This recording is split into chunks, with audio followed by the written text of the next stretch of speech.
Hola colegas, esperando que estén muy bien. Hice este video para brindar una ayuda y orientación de cómo subir la información de acceso a la plataforma Docente Más, junto con algunas recomendaciones que nunca están de más para poder, obviamente, hacer un excelente trabajo y lograr un excelente resultado en este proceso de evaluación docente.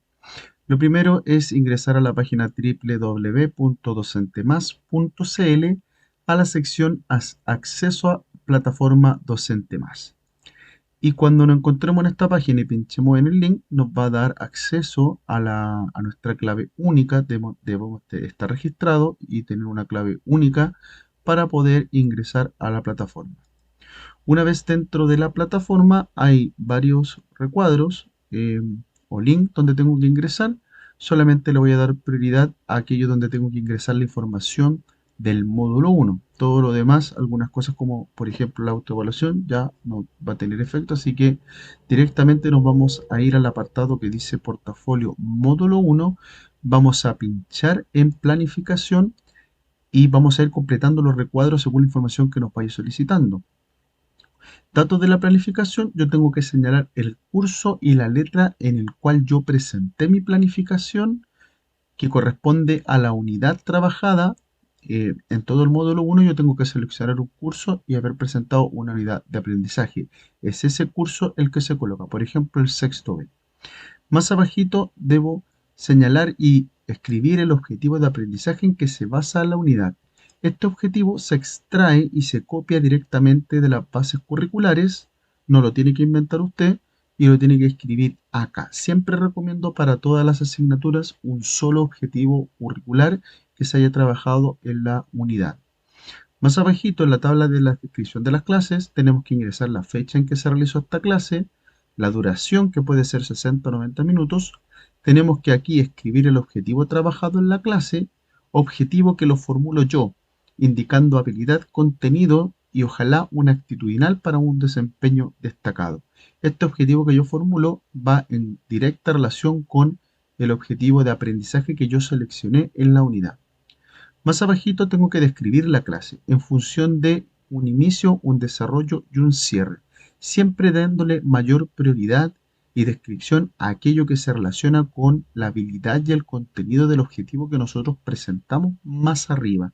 Es aquello que yo debo destinarle mayor carácter, mayor detalle, también señalar de manera muy precisa qué se trabajó en la clase, dar ejemplos, por ejemplo, describir las preguntas que hice y ojalá también algunas de las respuestas que nuestros estudiantes nos vayan dando. De esa manera, el corrector o correctora va a mirar de manera muy fácil y sencilla cómo la clase se fue dando. En la tabla de la descripción número 2 hacemos lo mismo con la segunda clase, su descripción. Hay que estar muy pendiente a los caracteres que son pocos, por ende siempre darle mayor prioridad a aquello que esté relacionado con el objetivo. Lo mismo con la clase 3, la flecha, la duración, el objetivo trabajado de clase y la descripción. Luego que yo vaya trabajando en cada apartado, es muy importante guardar el avance para pasar a la siguiente sección que es evaluación.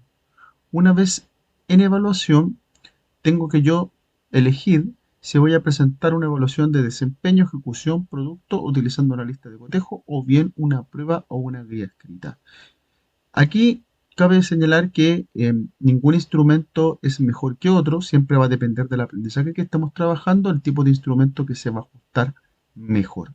Si yo elijo un instrumento para evaluar desempeño, por ejemplo, para evaluar un producto, para evaluar un partido de fútbol, para evaluar una ejecución musical o para evaluar una destreza deportiva, yo debería elegir la primera opción.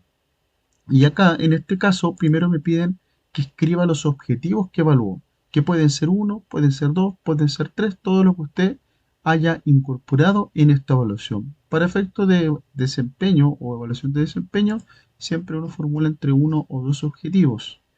Luego tenemos que describir detalladamente la actividad de evaluación y transcribir todas las instrucciones que le entregamos a nuestros estudiantes paso a paso. Es en la clase donde nosotros hacemos la evaluación, donde nosotros, previo a la evaluación, nosotros entregamos una serie de indicaciones, donde les pedimos a nuestros estudiantes, primero que se organicen para dar la evaluación, pero luego les presentamos en detalle el trabajo que ellos deben realizar, ¿cierto? y luego les presentamos el instrumento de evaluación para que ellos sepan qué se va a evaluar. Aquí van descritas todas estas instrucciones. Luego tenemos que adjuntar la lista de cotejo, la escala de apreciación. Esto es obligatorio, ya que si no lo adjuntamos, nuestro nivel de desempeño va a ser insatisfactorio en esta parte. Lo debo adjuntar pinchando acá y luego eligiendo el archivo PDF o Word. Cualquiera de estas extensiones me acepta. ¿Mm? Posterior a esto, tengo que hacer el análisis de resultados, donde tengo en B1 que me dice, considerando todo el aprendizaje que evaluó, analice la respuesta o desempeño de sus estudiantes en la evaluación presentada en el punto anterior y explique qué conclusiones pudo extraer. Acá lo que tengo que escribir son todos los resultados de aprendizaje que yo obtuve, ojalá colocándolo un porcentaje de tal manera que quede eso mucho más claro. Eh, por ejemplo, si en una prueba escrita evalúe tres objetivos o tres indicadores, yo voy a señalar el porcentaje de logro de cada uno de esos indicadores. En el caso de una rúbrica, los criterios que fueron evaluados y el puntaje que obtuvieron los estudiantes en términos de porcentaje.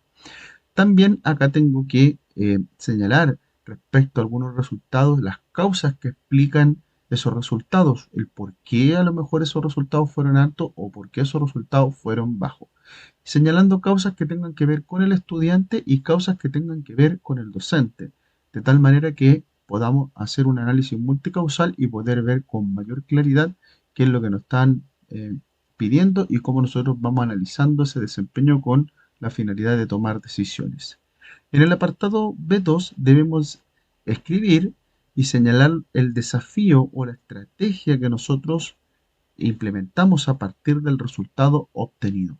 Y esta estrategia debe ser muy bien descrita, muy bien específica, relatarse clásico, casi como si fuese una clase donde nosotros nos hicimos cargo de ese resultado, fuimos favoreciendo la información para que los estudiantes fueran adquiriendo los aprendizajes. Y lo más importante es que esta estrategia se relaciona con algunas de las causas que ya hemos mencionado más arriba. Luego de que termine eso, recuerden, siempre guardan.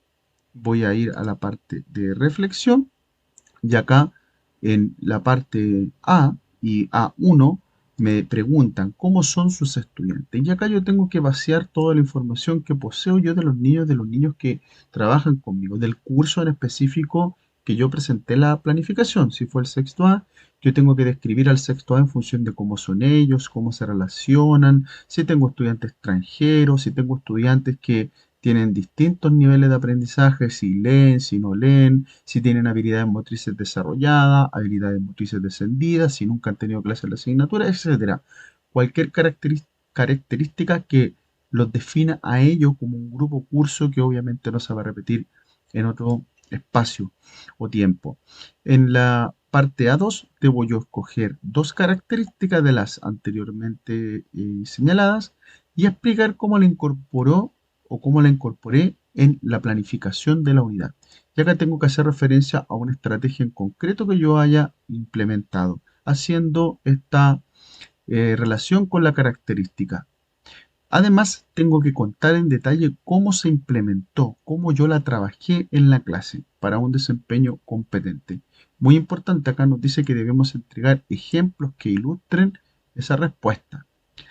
El uso del error para el aprendizaje, que es la última tarea de la primera parte del módulo 1, nos pide que primero señalemos el curso e indiquemos dónde se presentó ese error, en un contenido o en una habilidad o en un procedimiento. Eso lo escribamos de manera muy específica, muy concreta acá.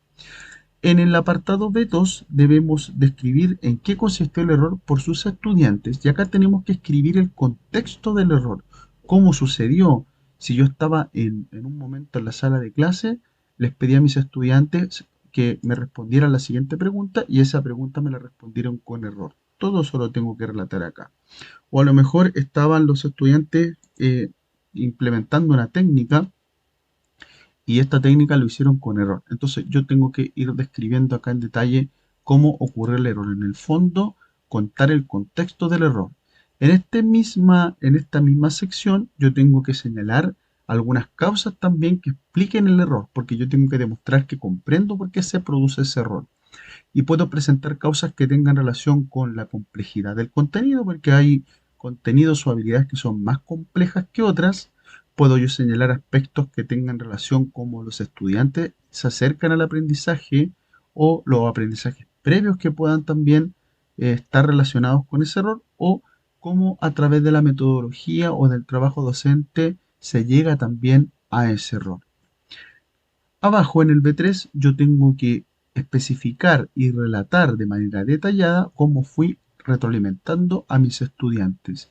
Y ojalá una retroalimentación que no sea pasiva, donde el estudiante escuche una explicación o una aclaración del docente, sino una retroalimentación donde ellos participan, responden preguntas, analizan su desempeño, muy importante esto último, con la finalidad de que ellos alcancen el aprendizaje. Como indicaciones generales, es muy importante leer lo que nos piden en cada parte y mirar la rúbrica porque me he encontrado con colegas que a veces se confunden en las secciones y van colocando información donde no es pertinente. Si nosotros ordenamos bien la información para efectos de evaluación docente, vamos a poder presentar de mejor forma y el corrector o correctora va a poder leer de mejor manera nuestro desempeño. Una vez complete esta sección, me voy a ir al apartado que dice Portafolio Módulo 3 o Trabajo Colaborativo. Y lo primero que me va a preguntar es si voy a presentar la parte voluntaria o solamente la parte obligatoria. Recuerden que para este año, si voluntario presentar esta parte y obviamente no va a afectar en el puntaje si es que no la presento. Yo voy a seleccionar que no voy a presentar la parte voluntaria y se van a desplegar únicamente los indicadores obligatorios. El primer indicador me dice que debo señalar el origen e implementación de una experiencia de trabajo colaborativo, señalando los participantes que trabajaron en esta experiencia, nombre de pila y el rol en el establecimiento. Cabe señalar que esta parte la revisa el director o directora del establecimiento educativo, por lo tanto, es importante colocar el nombre de aquellos profesores que trabajaron en esta actividad. Luego, señalar el establecimiento educativo donde se desarrolló esta experiencia de trabajo y más abajito el año en el cual se desarrolló la experiencia que se relata. Puede ser desde el 2019, 2020, 2021, 2022 o el presente año 2023. En el apartado A1, nosotros en pocas palabras, no son muchos los caracteres que tenemos aquí, debemos describir de manera muy resumida cuál es la necesidad, interés o problemática detectada en el proceso de enseñanza-aprendizaje que motivó el trabajo colaborativo. Y además, y más importante, es explicar la relevancia o importancia que tiene el por qué abordar el aprendizaje de sus estudiantes. Aquí no hay que colocar ninguna decisión, ninguna reflexión. En el fondo, esto surge a partir de la conversación de los colegas, dándole importancia a aquello que es relevante de abordar. Porque una experiencia de trabajo colaborativo debiese tener su génesis en un problema puntual de aprendizaje de los estudiantes. Y acá tenemos que explicar por qué ese problema es relevante de abordar. ¿Qué puede pasar con los niños si no se aborda? ¿O qué puede pasar con los niños si se aborda ese problema? En el apartado A2 ya vamos a encontrar mayor cantidad de caracteres porque acá lo que tenemos que presentar son las reflexiones, conversaciones que tuvimos con los colegas de cómo se dio esta experiencia de trabajo colaborativo, presentando las ideas que surgieron, hipótesis, explicaciones o inquietudes que se discutieron en torno al tema. Acá tengo que ser muy preciso en señalar cuáles fueron las discusiones, las ideas, describirlas, ¿ya? Tratar de evitar en general en todo el portafolio de hablar en términos generales y hablar siempre en términos muy concretos. Señalar también cuáles son las perspectivas o alternativas que consideraron para decidir cómo abordar la estrategia o la problemática, considerando cómo aprenden los estudiantes. Y en la parte B1, que me habla de los aprendizajes profesionales, yo tengo que señalar en este primer apartado los aprendizajes que yo como docente desarrollé producto del trabajar con otros.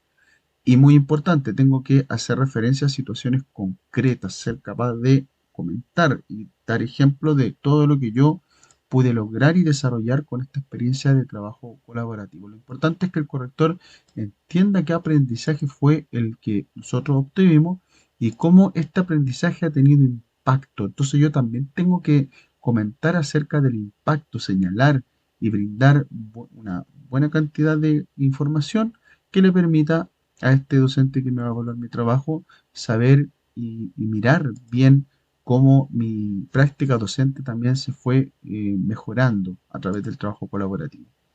En el último apartado, B, debo señalar cómo los aprendizajes profesionales que yo ya mencioné más arriba fueron teniendo también una repercusión en los y las estudiantes. Y acá hay que hacer mucho énfasis en que los estudiantes fueron logrando el aprendizaje y esto se manifiesta también en cómo también lograron ese aprendizaje. Es muy importante entregar la mayor información y sobre todo leer bien las preguntas acompañándose de la rúbrica para poder responder a aquello que nos están pidiendo acá.